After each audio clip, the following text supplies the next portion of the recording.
Hello my dear students, good evening to all. तो प्यारे बच्चों, कैसे हैं आप सब लोग? उम्मीद करती हूँ सभी बच्चे बहुत ही अच्छे होंगे। तो बच्चों, welcome all of you at Motion online.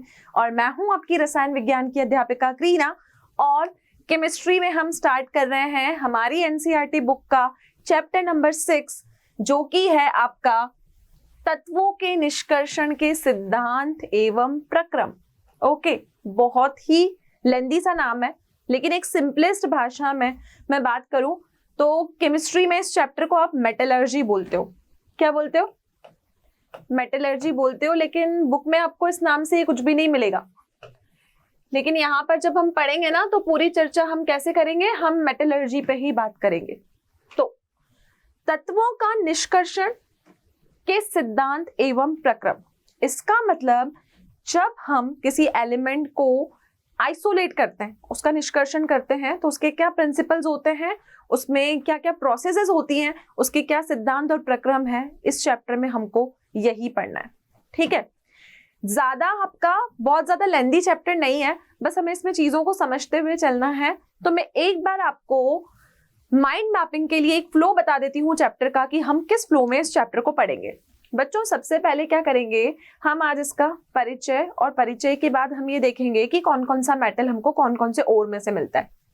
Second step में हम कुछ तरीके देखेंगे कि हम ओर को कैसे कॉन्सेंट्रेट करते हैं।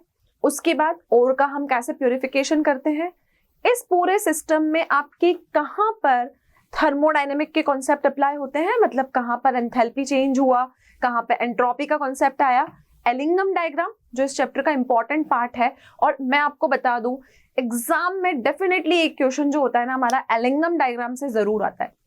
उसके बाद इस चैप्टर में हम कार्बन और कोक को कहाँ कहाँ पर हम एक रिड्यूसिंग एजेंट की तरह काम में लेते हैं, और धातुओं में हम स्मेल्टिंग कैसे करवाते हैं आयरन की, ये भी सीखेंगे। कौन से मिनरल से हमको, कौन से ओर से कौन सा मिनरल एक्सट्रैक्ट हम कर सकते हैं, ये हम सीखेंगे। और कुछ हमारे पास में धातुएं हैं, उनका उपयोग हम इस चैप्टर में सीखेंगे। तो यही हमारे चैप्टर का सीक्वेंस रहेगा। लेकिन एक क्वेश्चन, चाहे आपका बोर्ड हो, चाहे आपका जेईई हो, चाहे आपका नीट हो, कोई भी एग्जाम हो, एलिंगम डायग्राम में से जो क्वेश्चन है ना, वो डेफिनेटली अराइज होना है इस चैप्टर में से। तो चैप्टर का नाम है तत्वों के निष्कर्षण के सिद्धांत एवं प्रक्रम, मतलब principle and process of isolation of elements. हमको क्या करना है, जितने भी एलिमेंट्स है ना, उनका निष्कर्षण करना है, आइसोलेट करना है। क्यों जरूरत पड़ी आइसोलेशन करने की, ये अभी सीखेंगे। लेकिन पूरे इस लंबे से टॉपिक का जो नाम है ना, वो एक ही है, उसका नाम है मेटलर्जी। लेकिन इस नाम से आपको बुक में कुछ भी नहीं मिलेगा। लेकिन आप ये समझ के चलो कि इस पूरे टॉपिक में हम क्या डिस्कशन करने वाले हैं, we discuss only metallurgy. Clear है? चलिए, तो आज का जो हमारा लेक्चर नंबर 1 है, बेसिकली उस पे हम परिचय और धातुओं की उपलब्धता पर बात करेंगे। सबसे पहले आप जानते हो कि हमारी जो सभ्यता है वो पुरातन सभ्यता है, और इस पुरातन सभ्यता में अनेक धातुएं जो हैं वो अब इतिहास काल से ही चली आ रही है। अब जितनी भी धातुएं होती है, मैं ऐसा बोल सकती हूँ कि कोई ना कोई धातु हमारे किसी ना किसी प्रयोग में आ रही है।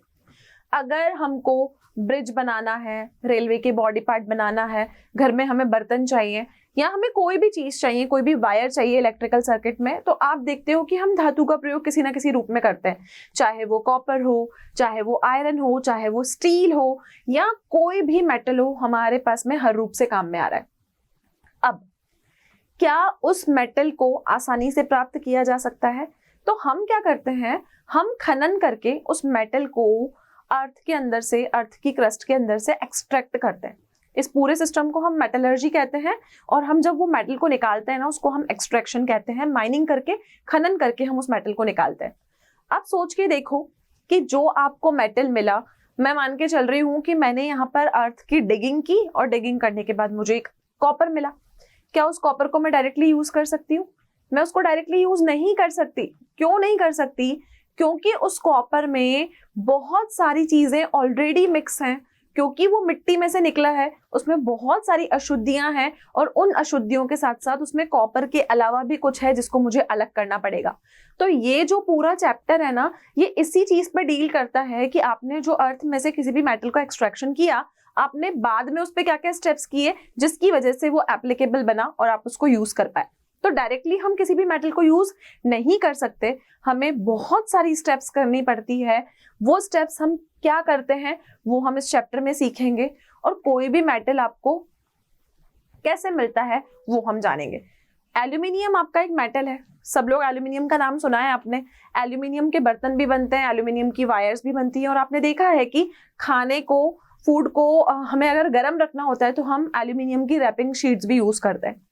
अब ये जो एल्यूमिनियम है ना, ये आपको एक ओर में से मिलता है, उसका नाम होता है बॉक्साइट। तो हम इस चैप्टर में मिनरल और ओर के बारे में भी जानेंगे कि मिनरल क्या होता है और ओर क्या होता है, मतलब आपके खनिज क्या होंगे और आपके अयस्क क्या होंगे। क्लियर? तो शुरू करते हैं हमारा इंट्रोडक्टरी पार्ट, जिसमें हम धातुओं की उपलब्धता के बारे में आज जानेंगे। तो सबसे पहले मैं बात करूं कि यहाँ पर अगर आपका कोई भी आधुनिक धातु विज्ञान है, तो आधुनिक धातु विज्ञान की जो वृद्धि हुई है वो इन 7 मेटल्स की वजह से हुई है। कौन कौन से 7 मेटल है? ये 7 धातुएं होती है जो बहुत ही ज्यादा उपयोगी होती है।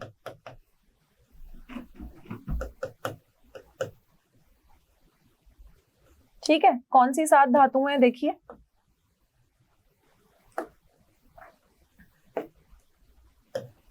सोना, चांदी, तांबा, पीतल, टिन, लोहा और आपका सीसम। ये आपकी धातुएं हैं जिनके ऊपर आपकी संस्कृति जो है ना पूरी तरीके से निर्भर है। इन 7 धातुओं को हम सांस्कृतिक धातुएं भी कहते हैं। इन 7 धातुओं को हम क्या बोलते हैं? आधुनिक विज्ञान की हमारी प्राचीन धातुएं।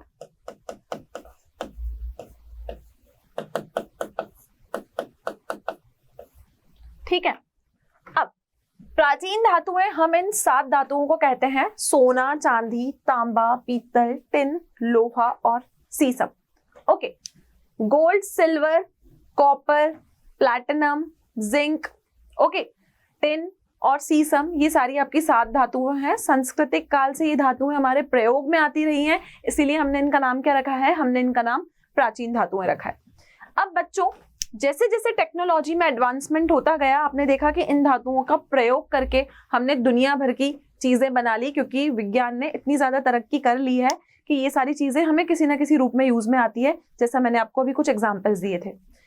अब होता क्या है, जब आपने इन सारी वस्तुओं का प्रयोग देखा तो आपको क्या करना पड़ेगा? इनका कहीं ना कहीं से निष्कर्षण भी करना पड़ेगा।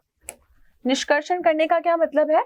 निष्कर्षण करना मतलब इनको कहीं ना कहीं से आइसोलेट करना, इनका आइसोलेशन करना।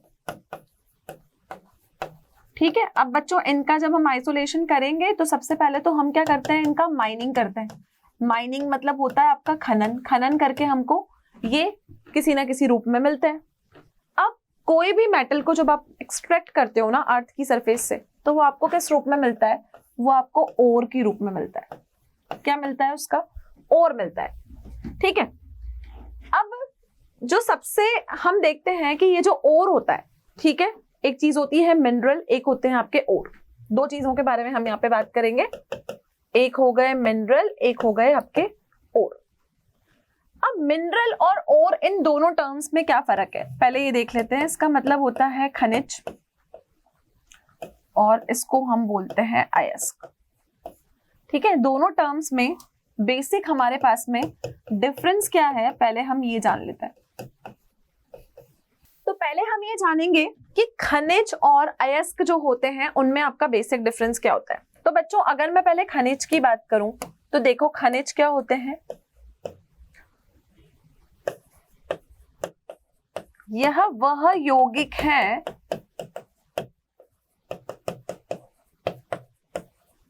जिनमें पूर्ण रूप से धातुओं की मात्रा पाई जाती है।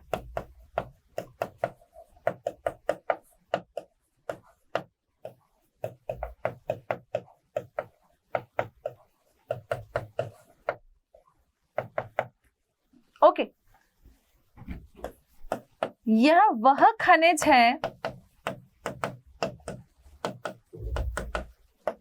जिनमें से महत्वपूर्ण व लाभदायक तरीके से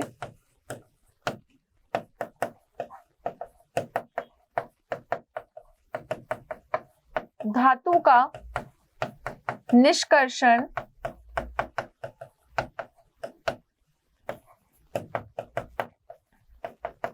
किया जाता है।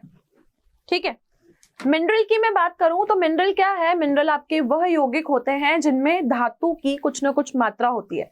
अगर मैं मिनरल की बात करूंगी तो वहां पे धातु की मात्रा ज्यादा होगी एज कंपेयर टू ओर। लेकिन और जो होते हैं अयस्क, ये वह खनिज होते हैं जिनमें से आप धातु को बहुत केयरफुली, बहुत प्रॉफिटेबली क्या करते हो, महत्वपूर्ण और लाभदायक तरीके से आप उसमें से धातु को निकाल लेते हो। तो बच्चों यहां पर एक इंपॉर्टेंट पॉइंट हमें क्या समझ में आता है कि जितने भी ओर हैं वो मिनरल है, मतलब जितने भी अयस्क हैं वो खनिज हैं, लेकिन जितने भी खनिज हैं वो अयस्क नहीं होते। तो all ores are minerals but all minerals are not ores. तो एक पॉइंट आप यहाँ पर नोट करेंगे। अगर आपको मिनरल और ओर में डिफरेंस समझ में आया तो मिनरल के लिए मैं क्या बोलूंगी? मिनरल तो वह चीजें हैं, खनिज आपके वह यौगिक हैं जिनमें धातुओं की कुछ ना कुछ मात्रा होती है। और ओर क्या होता है? ओर आपके वह मिनरल होते हैं जिनमें से आप धातु को निकालते हो, उनका निष्कर्षण करते हो। कैसे? बहुत ही केयरफुली और प्रॉफिटेबली। हम ये देखते हैं कि हम केयरफुली भी उसको करें और साथ में हमें क्या होना चाहिए, कुछ ना कुछ वहां से फायदा भी होना चाहिए। तो ये होता है मिनरल और ओर में डिफरेंस। अब मैंने एक पॉइंट क्या बोला, ध्यान से समझिएगा। मैंने बोला important point to note, all ores are minerals but all the minerals are not ore. अब क्या मतलब है इस बात का, समझिएगा। जितने भी ओर होते हैं वो मिनरल होते हैं, लेकिन जितने भी मिनरल हैं वो ओर नहीं हो सकते। क्यों नहीं हो सकते? क्योंकि जितने भी ओर हैं वो मिनरल इसलिए हैं क्योंकि हमने क्या किया है, मिनरल में से ही ओर को निकाला है। ठीक है, लेकिन ओर में से हम मिनरल को नहीं निकाल सकते। तो जितने भी ओर हैं वो मिनरल्स होते हैं, लेकिन जितने भी मिनरल हैं वो ओर नहीं हो सकते। तो हिंदी में अगर मैं बात करूं तो जितने भी अयस्क हैं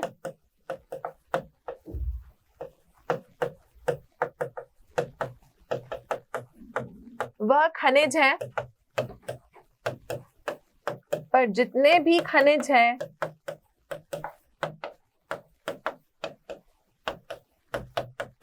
होते हैं वह आपके जो अयस्क है वो नहीं होते। अयस्क मतलब आपके ओर नहीं होते। तो सारे मिनरल ओर नहीं होते, लेकिन जितने भी ओर हैं वो मिनरल होते हैं। एक डिफरेंस मैंने आपको दोनों की डेफिनेशन में बताया। अब मिनरल और ओर में हम और डिफरेंसेस की बात करते हैं। तो देखो मिनरल और ओर में और डिफरेंसेस क्या होंगे। पहले मैं बात करती हूं यहां पर खनिज की और बाद में मैं बात करूंगी अयस्कों की।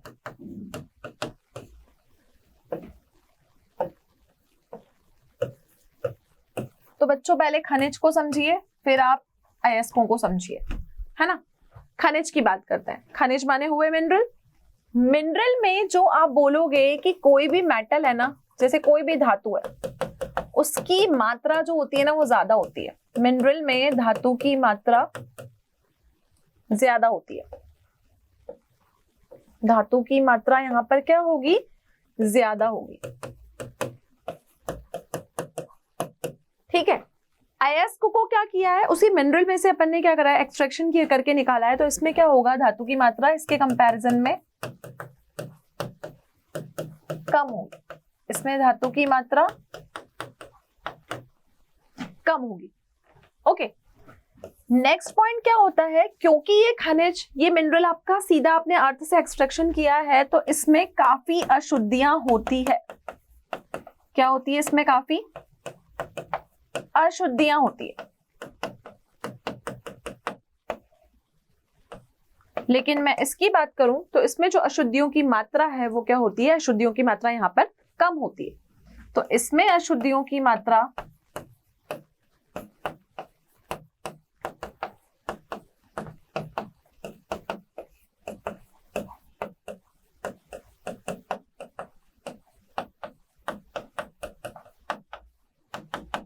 कम होती है। तो इसमें आपकी अशुद्धियां होंगी काफी मात्रा में और उधर हो जाएगा कि अशुद्धियों की मात्रा क्या है वहां पर बिल्कुल कम। क्लियर है? तो अभी तक हमने जो बेसिक बातें की है वो हमने खनिज और अयस्कों में डिफरेंस के बारे में बात की है। क्योंकि ये हमारा इंट्रोडक्टरी लेक्चर है तो इसमें हम पहले बेसिक टर्म्स को जानेंगे, मेटल कौन सा कहाँ से उपलब्ध हो रहा है ये हम यहाँ पर सीखेंगे। क्लियर है बच्चों? चलिए, अब ये तो हो गई खनिज और अयस्कों की बात। अब हम बात करेंगे यहाँ पर कि आपका मेटलर्जी क्या होती है। मैंने बोला कि इस चैप्टर को मैं एक सिंपल सा नाम भी दे सकती हूँ, मेटलर्जी। तो मेटलर्जी बेसिकली होती क्या है? ठीक है, क्या बात करेंगे? मेटलर्जी। हिंदी में मैं इसकी बात करूं तो इसको मैं बोलूंगी धातु कर्म। अब हम धातु कर्म किसको बोलेंगे?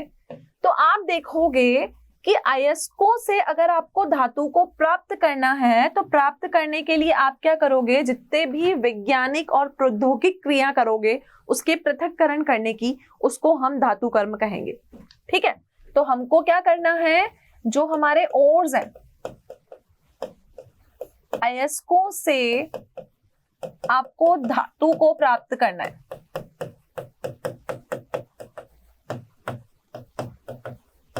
अयस्कों को धातु से प्राप्त करने के लिए आप उसके ऊपर क्या करते हो? साइंटिफिक तरीके भी लगाते हो और इंडस्ट्रियल एप्लीकेशंस भी उसके ऊपर लगाते हो। तो हम क्या करते हैं? उसके ऊपर वैज्ञानिक तरीके भी लगाते हैं। वैज्ञानिक एवं प्रौद्योगिक तरीके लगाकर उसको पृथक करते हैं। तरीकों से पृथक्करण करने की अभिक्रिया को हम क्या कहते हैं? हम उसको धातु कर्म कहते हैं।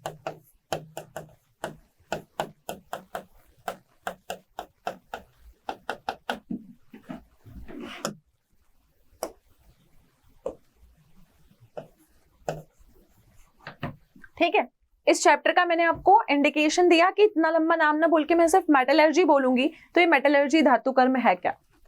मुझे क्या करना है? ओर से मेटल को अलग करना है। फॉर एग्जाम्पल मेरे पास बॉक्साइट का ओर है, Al2O3.XH2O होता है, उसमें से मुझे एल्यूमिनियम निकालना है। अगर मुझे एल्यूमिनियम निकालना है तो एल्यूमिनियम को निकालने के लिए मैं क्या करूंगी? कुछ साइंटिफिक मेथड लगाऊंगी, कुछ इंडस्ट्रियल मेथड लगाऊंगी और मुझे जो चाहिए मैं वहां से ऑब्टेन कर लूंगी। तो अगर मैंने एल्यूमिनियम को बॉक्साइट के ओर से निकाला, प्रॉफिटेबली निकाला और इंडस्ट्रियल और साइंटिफिक मेथड को यूज करके मैंने उसका पृथक्करण किया, उसको आइसोलेट किया, तो मैं क्या बोलूंगी कि यहां पर मैंने उसकी मेटलर्जी की, मैंने उसका वहां पर धातु कर्म किया। ओके, तो मेटलर्जी की डेफिनेशन आपकी यहां पर है। अब जब आप मेटलर्जी करते हो, ठीक है, तो जो भी आपने अयस्क निकाला है उसमें आपके कुछ ना कुछ अभिष्ट पदार्थ भी होते हैं। अभिष्ट पदार्थ होने के साथ साथ आप देखोगे कि वो पदार्थ जो होते हैं उनको हम अपअयस्क कहते हैं, जिसको हिंदी में हम अपअयस्क और इंग्लिश में हम उनको गैंग के पार्टिकल्स कहते हैं। तो समझिएगा क्या है? जब हम धातुओं का पृथक्करण करते हैं या धातुओं का हम निष्कर्षण करते हैं,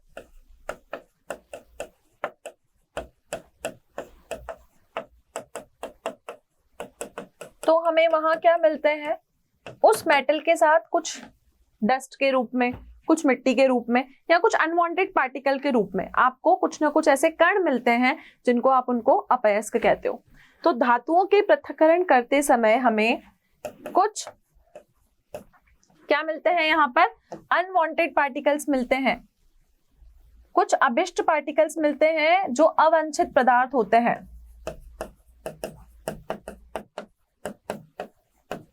अवांछित पदार्थ मिलते हैं।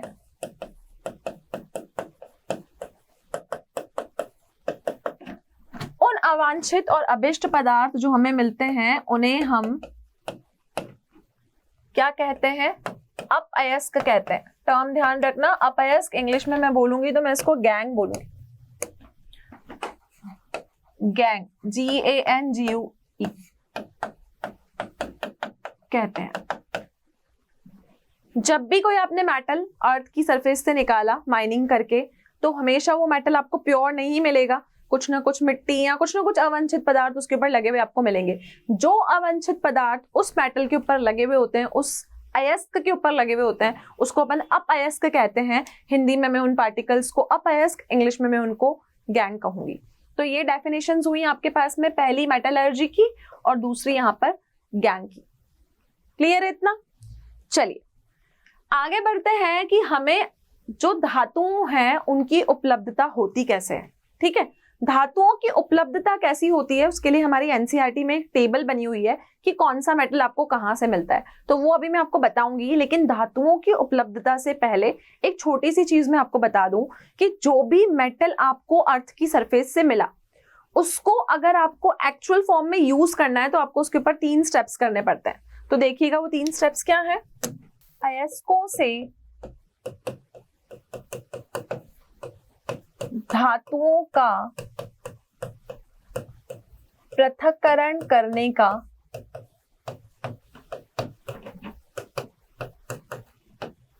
के 3 बिंदु हैं जिनके तरीके से आप उनका 3 स्टेप्स का यूज करके आप क्या कर सकते हो, अयस्कों से धातुओं का पृथक्करण कर सकते हो। पहला है अयस्कों का सांद्रण।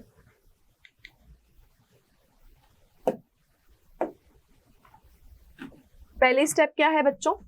स्टेप नंबर 1,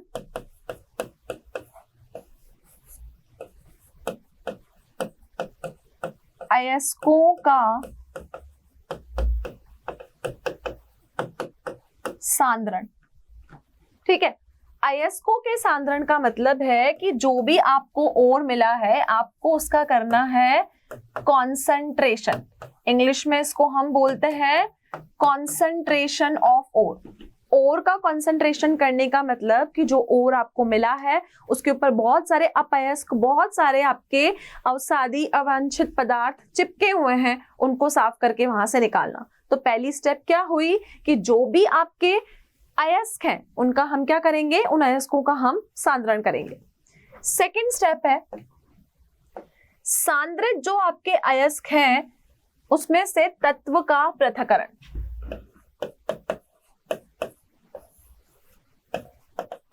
सांद्रिक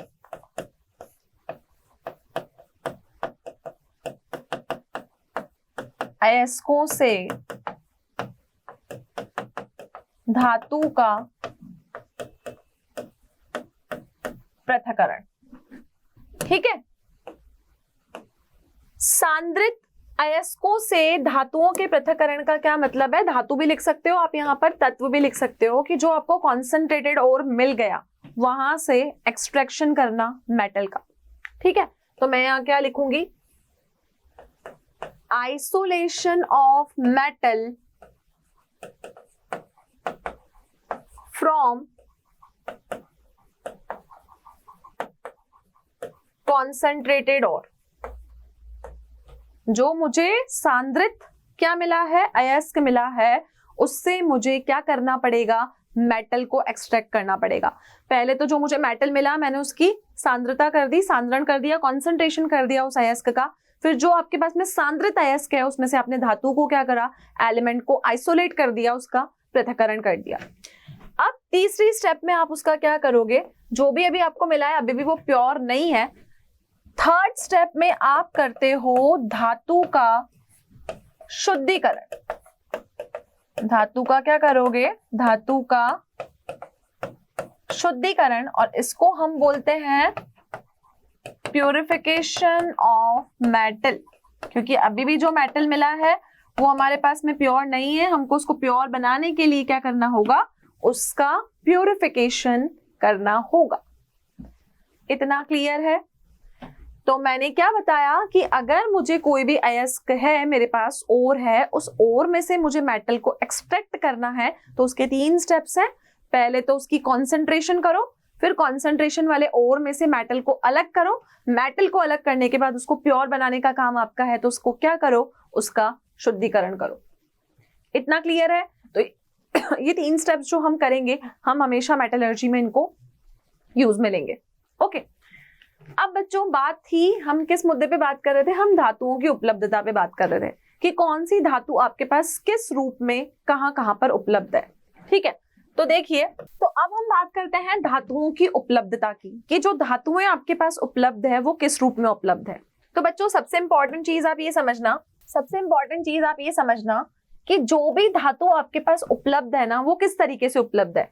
जो आपकी अर्थ की क्रस्ट है, जिसको हम भूर्पपट्टी कहते हैं, इस भूर्पट्टी पे क्या है कि कुछ तो आपके पास में फ्री स्टेट में है और कुछ ऐसी हैं जो आपके पास में कंबाइंड स्टेट में है। कुछ धातुएं आपके पास में फ्री स्टेट में है और कुछ कैसी हैं आपके पास, कंबाइंड स्टेट में है। ठीक है, अब फ्री स्टेट और कंबाइंड स्टेट का मैं क्या मतलब आपको समझाऊं, तो देखिए ध्यान से समझिएगा कि जब हम उपलब्धता की बात करते हैं ना, तो धातुएं आपके पास कैसे उपलब्ध है, या तो वो मुक्त अवस्था में है या फिर वो संयुक्त अवस्था में है। फ्री और कंबाइंड का ये मतलब होता है कि या तो फ्री है या फिर वो कंबाइंड फॉर्म में।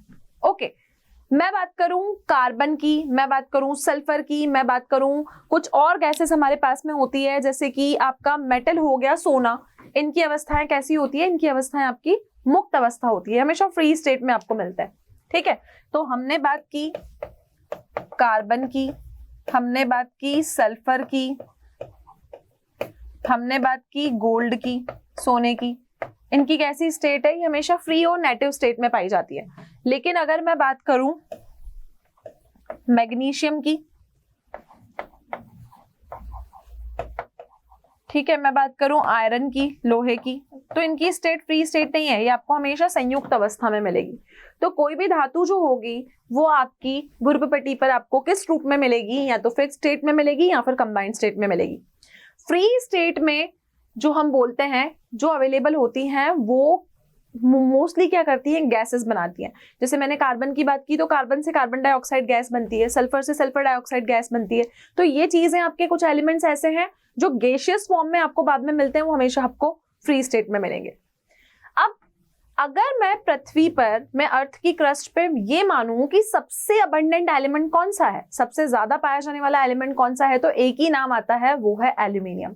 तो आपको क्या ध्यान रखना है कि अर्थ की क्रस्ट पर हमारे पास में जो सबसे अबंडेंट एलिमेंट है ना, सबसे ज्यादा पाया जाने वाला,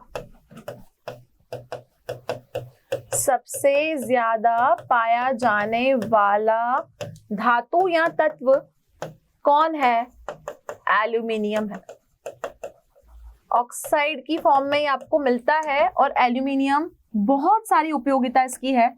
जैसे कि एक मैं बात करूं कि हमारे किचन के यूटेंसिल्स, बर्तन बनाने के अलावा एरोप्लेन की जो बॉडी होती है ना, वो भी आपकी एल्यूमिनियम से बनती है, और ये जिस फॉर्म में बनती है ना, उसको हम ड्यूरा एल्यूमिन कहते हैं। ओके, आयरन की हो गई पोजीशन फर्स्ट। आयरन के बाद हमारी अर्थ क्रस्ट पर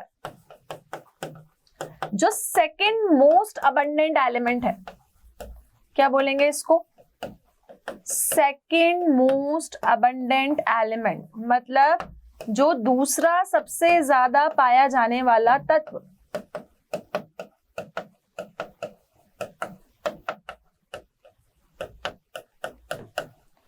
जो दूसरा तत्व सबसे ज्यादा पाया जाता है ना, वो कौन है, वो है आपका आयरन। कौन है, आयरन। आयरन मतलब हुआ आपका लोहा। अब लोहे से क्या क्या चीजें बनती है तो आप देख ही रहे हो, आपकी जितनी इंडस्ट्री में मशीनरी है, ट्रेन की बॉडी है, आपके घर की बिल्डिंग है, डैम है, जितनी भी चीजें हैं हम लोहे से बनाते हैं। लोहा भी आपको ऑक्साइड और सल्फाइड दोनों फॉर्म में मिलता है। ठीक है, तो उपलब्धता में हम ये बात करते हैं कि कोई भी चीज आपके पास में, कोई भी तत्व या धातु है, वो फ्री स्टेट में अवेलेबल है या फिर कंबाइंड स्टेट में आपके पास अवेलेबल है। तो सबसे ज्यादा अबंडेंट एलिमेंट कौन है, एल्यूमिनियम है। सेकंड अबंडेंट की बात करूं तो सबसे ज्यादा अबंडेंट सेकंड एलिमेंट कौन सा है, आयरन है। और दोनों की यूजफुलनेस कहां पर है, ये आप लोग अच्छे से जानते हो। ठीक है, अब बच्चों आपके पास में धातुओं की उपलब्धता कि कौन सी धातु किस तरीके से उपलब्ध है ना, आपकी एनसीईआरटी में एक टेबल दी हुई है, लेकिन इसमें है ना 4 मेजर हम मेटल्स की ही बात करते हैं। कौन से 4 मेजर मेटल्स हैं, हम यहाँ पर कौन सी धातुओं की बात करते हैं, हम जिन धातुओं की बात करते हैं वो है आपके पास एल्यूमिनियम, आयरन, कॉपर और जिंक। अब यहाँ पर आपको एल्यूमिनियम, आयरन, कॉपर और जिंक, इनके ओर्स दिए हुए हैं, ठीक है। ओर्स का मतलब कि ये किस किस रूप में आपको मिलता है, इनके ओर्स दिए हुए हैं। तो ओर्स को याद रखना बहुत जरूरी है, क्योंकि और पता होगा तभी हम पता कर पाएंगे कि कौन सी विधि से हम उसका निष्कर्षण करें, ठीक है। तो देखो, सबसे पहले बात हुई है एल्यूमिनियम की, क्योंकि ये सबसे ज्यादा पाया जाता है। एल्यूमिनियम है आपका फर्स्ट नंबर। एल्यूमिनियम की मैं बात कर रही हूं, ये देखो, ये रही एल्यूमिनियम की टेबल। एल्यूमिनियम आपको मिलता है बॉक्साइट के ओर से। किस ओर से? बॉक्साइट की ओर से। तो एल्यूमिनियम की अगर हम चर्चा करें तो एल्यूमिनियम बच्चों हमको कहां से मिला? एल्यूमिनियम हमको बॉक्साइट से मिला। Al2O3.XH2, ठीक है। Al2O3 होता है .XH2O। यहां पर इस X की वैल्यू जो है 0 से 1 तक वेरी करती रहती है। सेकंड क्या है? केओलिनाइट। केओलिनाइट मतलब क्ले के रूप में ही होता है, क्ले मतलब पत्थर के रूप में ही होता है। इसका फॉर्मूला होता है Al2OH होल 4 और Si2O5। क्ले है तो इसमें सिलिका भी होगा, ओके। नेक्स्ट है आयरन की बात हुई है, आयरन के ओर्स पे चर्चा करते हैं। आयरन के 4 आपके पास में आपको अयस्क दिए हैं, 4 ओर्स आपको यहाँ पे दिए हुए हैं, और यहाँ तो ये बताया है कि संगठित रूप में आपको किस रूप में मिलेगा, ठीक है। तो देखो, हेमेटाइट, मैग्नेटाइट, सिडेराइट और आयरन पायराइट, ठीक है। जहां भी नाम आ जाए ना पायराइट, आप ध्यान रखना कि वो सल्फर का है। किसका है? सल्फर का है, क्योंकि पायराइट हमेशा कौन बनाता है? पायराइट हमेशा सल्फर बनाता है, ओके। तो देखिएगा, haematite Fe2O3, magnetite Fe3O4, siderite carbonate का है और पायराइट सल्फर का है। तो आयरन के कितने और हुए? आयरन के 4 अयस्क आपके पास में हुए। Haematite Fe2O3, magnetite Fe3O4, siderite FeCO3 और हुआ लास्ट आयरन का पायराइट, जिसका फॉर्मूला है FeS2। पायराइट का मतलब उसमें हमेशा सल्फर की क्वांटिटी ज्यादा होगी।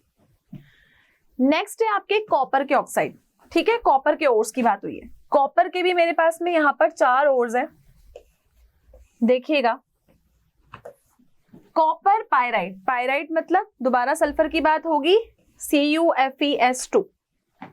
मेलाकाइट कार्बोनेट है, CuCO3.CuOH होल ट्वाइस।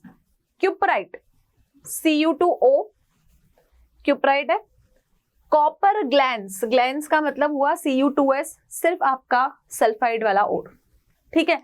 FeS2 आता है तो उसको कॉपर पायराइट कहेंगे, लेकिन कॉपर ग्लैंस की चर्चा होती है तो उसको हम CuS बोलेंगे।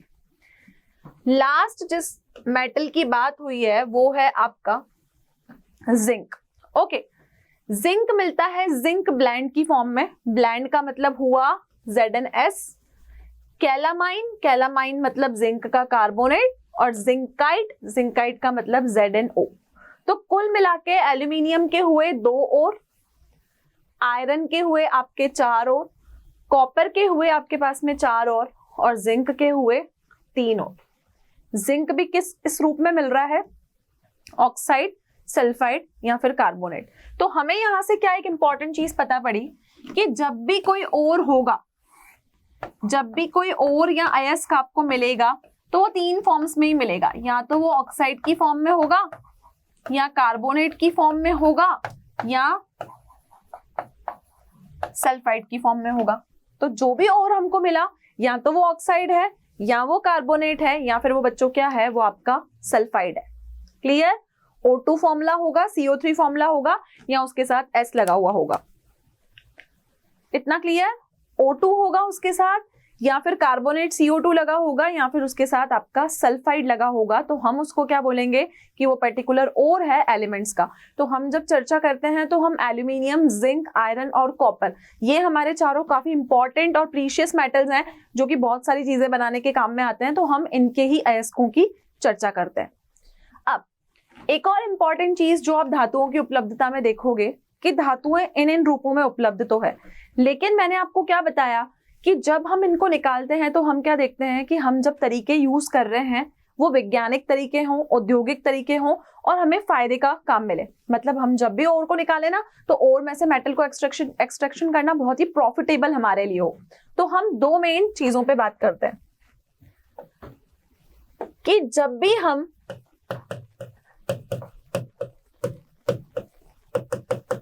धातु का पृथक्करण करें।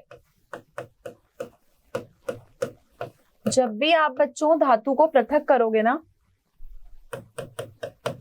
तो दो पूर्तियां होना आवश्यक है।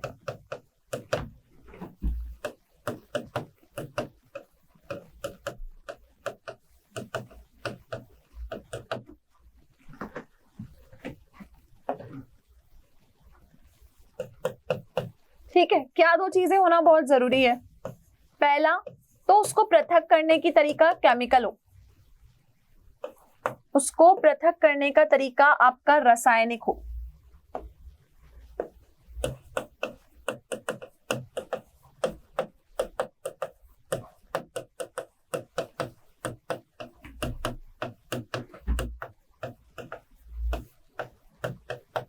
ठीक है, और दूसरा, जब भी आप किसी और में से मेटल को निकाल रहे हो, हमेशा वो क्या हो? प्रॉफिटेबल हो।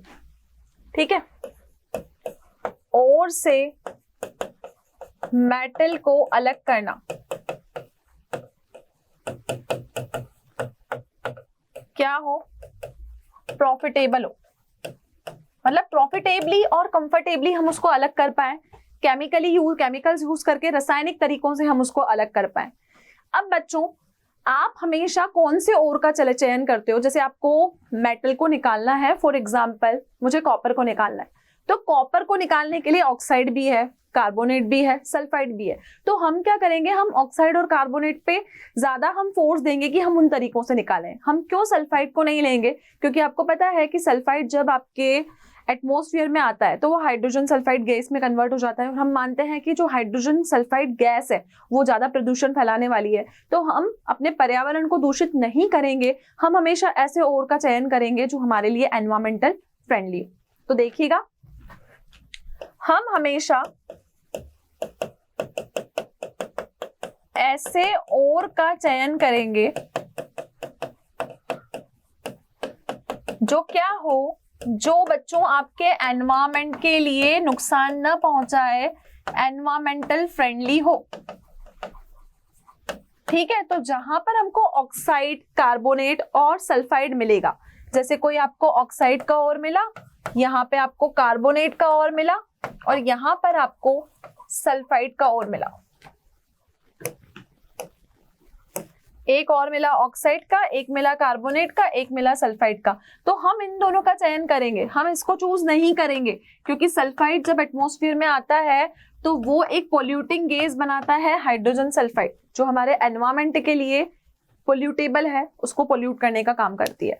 तो हमेशा कार्बोनेट का चयन आप, हमेशा ओर का चयन आप ऐसा करो जिससे आपको धातु को पृथक करना है, जो हमारे एनवायरमेंट के लिए नुकसानदायक ना हो, जिसको आप इंडस्ट्रियली एप्लीकेबल कर सको, और जिससे आपको प्रॉफिट ज्यादा मिले। क्लियर है?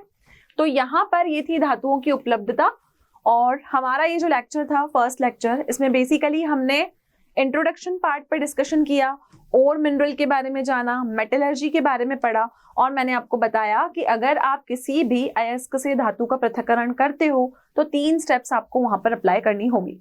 क्लियर है बच्चों? तो ये हमारा टॉपिक आज यहीं कंप्लीट होता है।